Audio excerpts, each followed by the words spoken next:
میرا ताल्लुक एक देहात से है जहां हम लड़कियों को तालीम हासिल करने के ज़्यादा मौके नहीं मिलते थे, ताहम मैं उन खुशकिस्मत लड़कियों में थी जिन पर देहात में भी तालीम के दरवाजे बंद नहीं किए जाते, क्योंकि मेरे वालिद दौलतमंद थे और दौलत वाले गांव के हों या शहर के रस्म वरवाज भूल भी जाएं तो कोई उन पर उंगली उठाने की जुर्रत नहीं कर सकता, इसलिए मैं स्कूल जाती थी।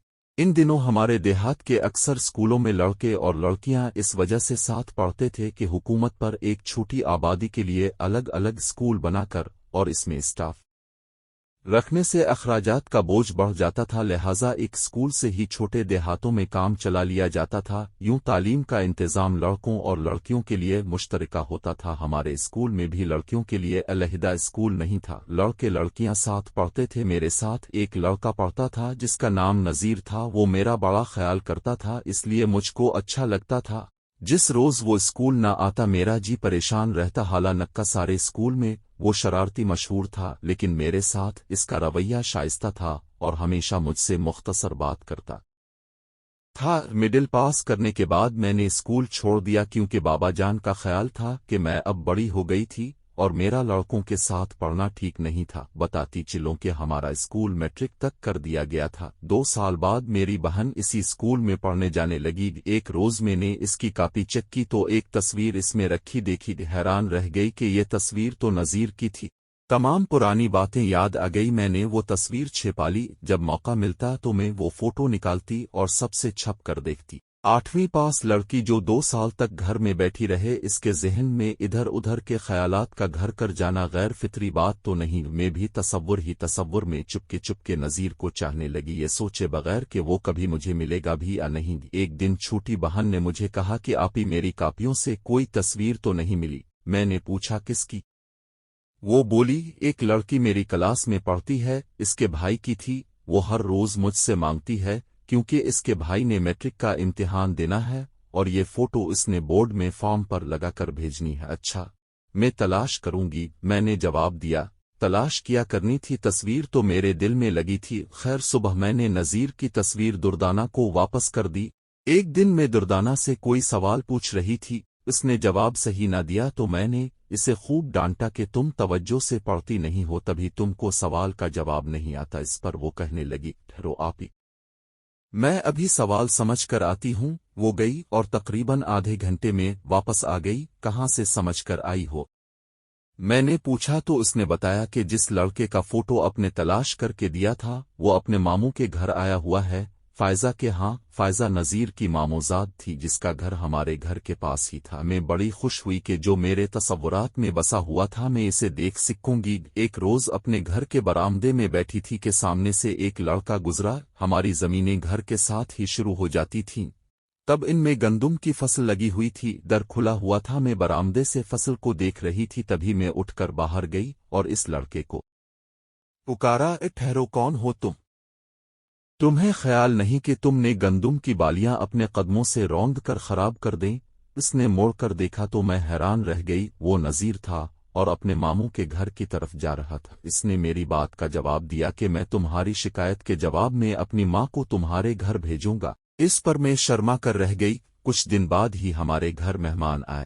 ये ख्वातीन मेरा रिश्ता मांगने आई थीं, मगर उम्मी ने उनको मना कर दिया और वालिदैन ने मेरी शादी की बात एक और जगह चला दी, सिर्फ इसलिए कि वो दौलतमंद थे। हालांकि वो शख्स पहले से शादीशुदा और काफी उम्र का था। जब मुझे पता चला कि नज़ीर का रिश्ता वालिदैन ने रद्द कर दिया है, मैं बहुत रोई और फायजा से कहा कि अपने कजिन से कहो कि वो एक बार मुझसे जरूर मिले। पैगाम मिलते ही वो आ गया। मैं उसके साथ बरामदे में बातें करने लगी। इसे बताया कि मेरा रिश्ता एक उम्र रसीदा शादीशुदा शख्स से हो रहा है, सिर्फ इसलिए कि वो जमींदार बड़ा है और दौलतमंद है, मगर मैं वहां शादी नहीं करना चाहती। मर जाऊंगी मगर वहां शादी नहीं करूंगी। इस पर नज़ीर कहने लगा, मैं तो तुमको इस वक्त से चाहता हूं जब तुम मेरे साथ स्कूल में पढ़ती थीं, इसीलिए मैंने तुम्हारे घर अपनी वालिदा को रिश्ते के लिए भिजवाया था, मगर अब तो इनकार हो गया है। क्या करें? हम बुजुर्गों से लड़कर तो अपनी बात नहीं मनवा सकते। अभी हम ये बात कर ही रहे थे कि मेरी वालिदा वहां आ गई। उन्होंने नज़ीर को मुझसे बात करते देखा तो उसे तो कुछ ना कहा, मगर मुझे जूता उतार कर मारने लगे। नज़ीर ने उम्मी को रोकना चाहा तो उन्होंने इसे भी धक्का दे दिया और मुझ को घसीटती हुई अंदर ले गईं। नज़ीर बहुत बेचैन हो गया। वो वहां से न गया बल्कि खिड़की के पास ही खड़ा रहा। और उम्मी जब मुझे मार पेट कर चली गईं तो उसने कहा, आज रात तैयार रहना, मैं तुम्हें यहाँ से ले जाऊंगा। नज़ीर की इस बात पर मुझे यकीन न आया।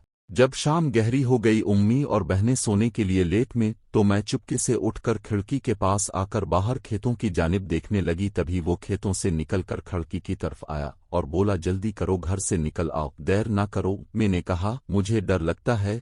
नज़ीर ने इसरार किया, जरा हिम्मत कर लो, मैं तुम्हारे साथ हूँ।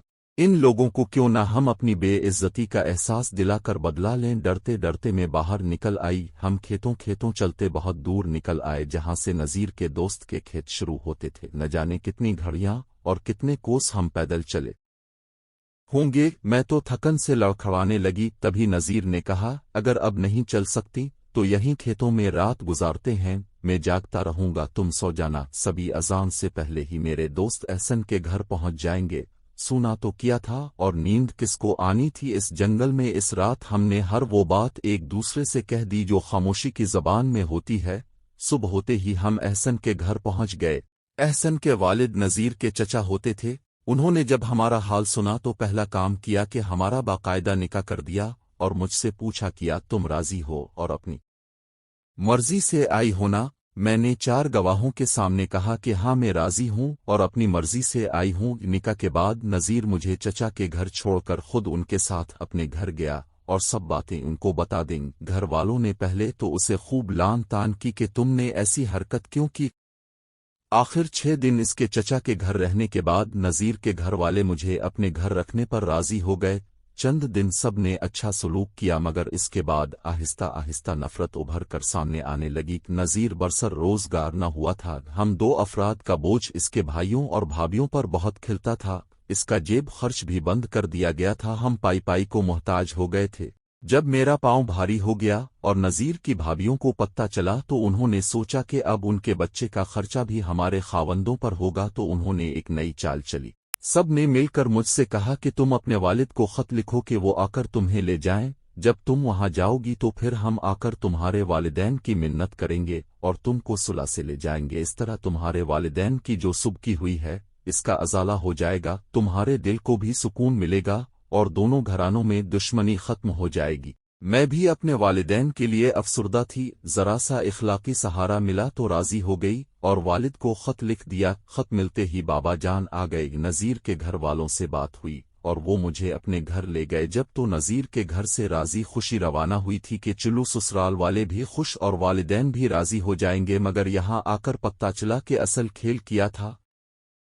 ऐसी मेरी मरम्मत हुई कि मेरा माँ बनने का अरमान भी मिट्टी में मिल गया और वक्त से पहले ही गोद उजड़ गई है। बहुत रोई और अपने वालिद से कहा, मुझे वापस मेरे शौहर के घर भेज दो। बोले, शौहर कैसा? उन लोगों ने खुद तुझको भेजा है, वो तुझको वापस नहीं ले जाएंगे बल्कि तलाक दे रहे हैं। न जाने उन लोगों ने मेरे बाप के साथ क्या मिली भगत की। नज़ीर से क्या कहा कि मुझे तलाक नामा मिल गया और वालिद ने फिर मेरी शादी वहीं कर दी जहां वो चाहते थे। हालांकि इस शख्स को पता था कि मैं घर से भाग चुकी हूं और एक शख्स के निकाह में रह चुकी हूं। यकीनन पहले इस शख्स के साथ शादी होती तो मेरा बहुत चाव होता, मगर अब तो मैं एक भागी हुई मुतलका औरत थी। अब इस घर मेरी क्या इज्जत। मेरा ये शौहर कहता कि मैंने तो तुम्हारे बाप की लाज रख ली है, वरना तुम बीवी बनाए जाने के काबिल कब रही थी। मैं इसे क्या जवाब देती? चुप रहती। इतने बरस बीत गए मगर अभी तक चुप ही हूँ। काश कभी मुझे एक बार नज़ीर मिल जाता तो मैं इससे पूछती कि तुमने मुझे तलाक क्यों दी, मेरा क्या कसूर था? तुम ही ने मुझे घर से भाग चलने को कहा और तुमने ही बीच मंझधार में छोड़ दिया। क्या यही मेरे माँ बाप से बेइज्जती का बदला था? सो तुमने ले लिया मगर मेरी जिंदगी बर्बाद कर दी। अगर किस्मत में ये शादीशुदा शौहर ही लिखा था तो उसके साथ शादी शान से तो होती और ससुराल में कदर भी होती, मगर अब क्या मिला हाथ मिलते रहने के।